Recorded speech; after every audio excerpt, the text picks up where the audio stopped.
Bonjour à tous, alors aujourd'hui je vous propose un exercice à destination des premières spécialités maths. On est dans les applications de la dérivation et on va étudier aujourd'hui un polynôme du degré 3, 2x3 plus 2x2 moins 2x plus 3. On vous donne sa courbe, on va faire trois choses. Tout d'abord, l'intersection de la courbe de cette fonction avec une droite, la droite d'équation y égale 2x plus 3. Deuxième chose, on va parler d'une droite avec un paramètre, son équation c'est y égale 2x plus a. Il va falloir déterminer A pour remplir une certaine condition. Et une dernière question, évidemment la plus importante, puisqu'on est dans les applications de la dérivation, l'étude des variations de f, un grand classique, ici. Donc une dérivée qui donne un trinôme du second degré. Et après, étude du signe de ce trinôme. On est parti. Première question. Petit a montré que déterminer les abscisses des points d'intersection entre D et C revient à résoudre une équation. Donc, ici, si on cherche un point, donc M de coordonnées X, Y, qui appartient à D inter C, ça équivaut donc à avoir à la fois Y égale 2X plus 3. Ça veut dire que les coordonnées de M vérifient l'équation à droite. Et en même temps, eh bien, Y doit être f de X, c'est donc 2X cube plus 2x2 moins 2x plus 3. Ça veut dire qu'ici, eh bien, y vaut 2x plus 3. Et donc, si vous égalisez les deux y, vous aurez donc 2x3 plus 2x2 moins 2x plus 3, qui doit être égal à 2x plus 3. Et si on résout, enfin si on met tout du même côté, on aura 2x3 plus 2x2 moins 4x égale 0. On factorise par 2x, et on obtient donc y qui vaut 2x plus 3. Et en factorisant par 2x, on aura donc x2 plus donc x moins 2 égale à 0. Effectivement, trouver donc les points d'intersection entre ces deux courbes, c'est équivalent à résoudre cette équation, parce qu'une fois qu'on l'aura résolue, eh bien on aura les valeurs de x, et donc on aura les valeurs de y. Pour la question B, on est donc amené à résoudre cette équation. Cette équation, c'est une équation produit nul. Vous avez un produit qui vaut 0. Donc, ça veut dire que l'un des facteurs est nul. Ça équivaut à dire que 2x égale 0 ou x2 plus x moins 2 égale 0. Alors, 2x égale 0. On divise par 2, ça fait x égale 0. La deuxième équation à résoudre, c'est une équation du second degré. Alors, en première, on pourrait ici utiliser des racines évidentes, des solutions évidentes. Vous voyez bien que 1 est solution évidente. Si vous faites 1 plus 1 moins 2, ça fait bien 0. Donc, les solutions, vous avez 1. Et la deuxième, eh bien, ça sera moins 2. Parce qu'on sait qu'ici, moins 2, c'est le produit des deux solutions. Parce qu'ici, on a un coefficient. Alors, pour ceux qui ne savent pas tout ça, eh bien, on va donc écrire A égale 1, B égale 1, C égale moins 2. On calcule delta, B carré, moins 4AC, donc B carré, ça fait 1, moins 4AC. On a 1 plus 8, ça fait 9. C'est strictement positif. Il y a donc deux solutions. Et vous connaissez très bien les formules. La première, on va l'appeler x1, moins b, moins racine de delta, donc moins 3 sur 2a sur 2, ce qui fait moins 4 divisé par moins 2, moins 2. Et x2, c'est moins 1 plus 3 sur 2, ça fait 2 sur 2, ça fait 1. Ça veut dire que on a deux solutions pour x, 1 et moins 2. Bilan de ce qu'on a fait. On a résolu notre équation, on a trouvé x égale 1 ou x égale moins 2, mais on n'oublie pas où x égale 0, parce qu'on avait ce premier facteur ici, qui nous avait donné une première solution. Donc il y a trois intersections entre D et C. On va appeler M la première. Donc pour x égale 1, donc y vaudra 2 fois 1 plus 3, donc vaudra 5. Donc ici, je l'ai placé. Ensuite, M2 de coordonnées moins 2. Alors 2 fois moins 2, ça fait moins 4 plus 3, ça fait donc moins. Ça fait donc moins 1. Donc moins 2, moins 1. Je vais la placer. Elle est en bas. Et vous avez une troisième intersection, M3, abscisse 0. et 3. Elle est déjà passée. Donc voilà les 3 points. La droite d'équation y égale 2x plus 3. En 0, ça vaut 3. En 1, ça vaut 5. Donc vous avez juste à relier en fait ces 3 points ici. Voilà, c'est cette droite-là. Et effectivement, on retrouve bien les 3 intersections qu'on a trouvées en résolvant ce système. Donc vous voyez, résoudre un système, eh bien, ça nous permet de trouver des intersections entre les courbes. On considère une droite D' d'équation y égale 2x plus a. Vous voyez, j'ai déjà écrite. Alors, a, on ne le connaît pas, c'est un réel. Par contre, il y a le 2. Ce 2, mais vous savez très bien, c'est le coefficient directeur. Alors, les droites de coefficient directeur sont toutes parallèles. Alors, je vais en tracer une. Un coefficient directeur 2, ça veut dire que quand vous avancez de une unité, ici, les unités, vous voyez, c'est les largeurs des carreaux. Et on monte de 2, donc ça donne ceci. Ça veut dire qu'ici, votre droite, elle doit avoir cette pente-là, c'est-à-dire la diagonale d'un carreau. Et, alors attention, il ne faut pas la mettre trop bas. Si vous la mettez trop basse, par exemple ici, vous allez couper la courbe 2 fois. Vous voulez un seul point d'intersection. Donc il faut faire attention à la mettre assez haute. Vous voyez ici, on est encore trop bas. Donc il faut dépasser le sommet de cette petite bosse ici. Donc on va par exemple faire passer à droite ici en 12. Et vous voyez qu'ici, cette droite, elle a bien une pente de 2. Et elle coupe la courbe uniquement en un point, qui est par ici. L'équation de cette droite, hein, sa pente, c'est 2. Hein. Elle passe par le point, donc je vais l'appeler A de coordonnées 0, 12.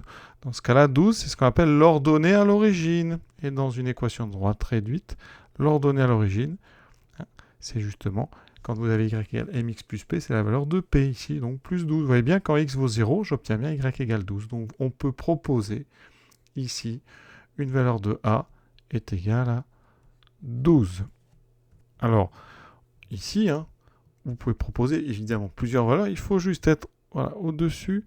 Il ne faut vraiment pas toucher. Alors, on aurait pu essayer de trouver. Voilà, il faudrait que votre droite soit au-dessus. Donc il faudrait être, déjà en prenant au-dessus de 8, vous êtes sûr en fait de ne pas couper plus d'une fois. Hein. Vraiment, si vous mettez ici, hein, vous êtes bon. Alors après, vous pouvez descendre encore un petit peu, mais c'est pas facile à savoir jusqu'où. Hein. Donc l'exercice était de donner une valeur. Donc vous donniez une valeur plus grande que 8, vous ne prenez pas de risque. On passe maintenant à la phase de dérivation.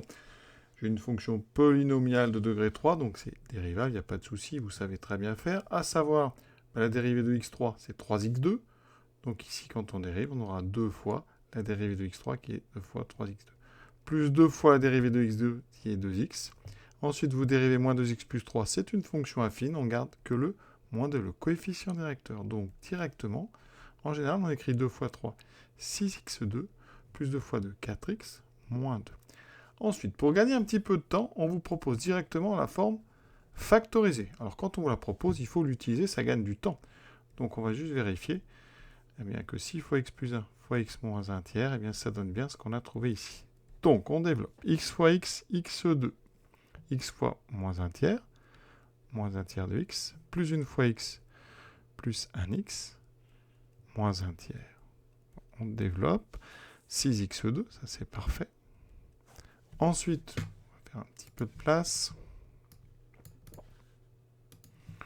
Moins 1 tiers plus 1, ça fait 2 tiers. 2 tiers fois 6,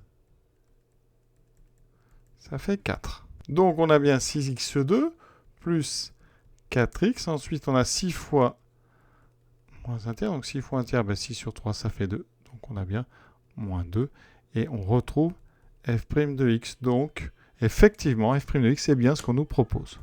Petite remarque, on aurait pu ne pas vous donner la factorisation, vous l'auriez trouvé en trouvant les racines de ce trinôme. Alors pour trouver les racines de ce trinôme, première chose, on peut, pour simplifier le calcul, factoriser par 2. On obtient 2 fois 3x2 plus 2x moins 1. D'accord ? Ça veut dire que les racines de f', ce sont les racines du trinôme qui est entre parenthèses. Ces coefficients sont a égale 3, b égale 2, c égale moins 1. On calcule le discriminant, donc b carré moins 4ac. On met les valeurs au bon endroit. Ça fait donc 4 moins fois moins plus 3 fois 4, 12. Ça fait 16, c'est un carré parfait. Très bien, donc 2 racines x1 moins b, donc moins 2, moins la racine carrée de 16 qui vaut 4, sur 2a qui vaut 6. On obtient moins 2, moins 4, moins 6 sur 6, ça fait moins 1. Et notre deuxième racine, c'est x2, moins 2 plus 4 sur 6, ça me fait 2 sur 6, et on trouve un tiers. Et d'après le cours, eh bien on sait que f' va se factoriser avec son coefficient a. Alors il y avait déjà le 2 qui traînait devant f', voilà. Mais notre 3x2 plus 2x moins 1 va se factoriser 3 fois x moins la première racine, qui est moins 1, donc ça fait x moins moins 1, x plus 1, fois x moins la deuxième, moins un tiers. Vous voyez qu'on retrouve ici, après avoir fait 2 fois 3, 6, on retrouve la factorisation qu'on vous a demandé de vérifier. On passe à présent à la question B, les variations de f. Vous avez appris que pour étudier les variations de f, il fallait étudier le signe de sa dérivée. Ça tombe bien, parce que la dérivée, on vous a donné sa forme factorisée. Donc pour faire le tableau de signes, ça va être très très rapide. On a ici donc un trinôme. D'accord? Donc on est sur moins 2, 2. Très important, c'est que moins 1 et 1 tiers sont dedans. Donc on a moins 1 tiers ici. Non, pardon, c'est moins 1 d'abord. Et ensuite 1 tiers. F', c'est donc une fonction du second degré avec comme racine moins 1 et 1 tiers. Le coefficient dominant, c'est 6, donc c'est une parabole si on trace la courbe orientée vers le haut, avec deux racines. Donc vous voyez le signe, c'est du signe de a à l'extérieur des racines. Donc entre les deux, on a l'opposé du signe de a, donc plus, moins, plus. Vous voyez la courbe, plus, moins, plus.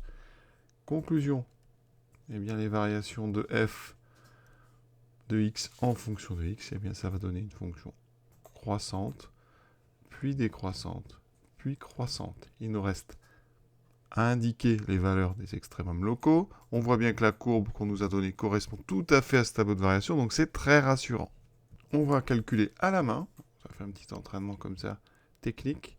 Donc f de moins 2, 2 fois moins 2 au cube, plus 2 fois moins 2 au carré, moins 2 fois moins 2, plus 3.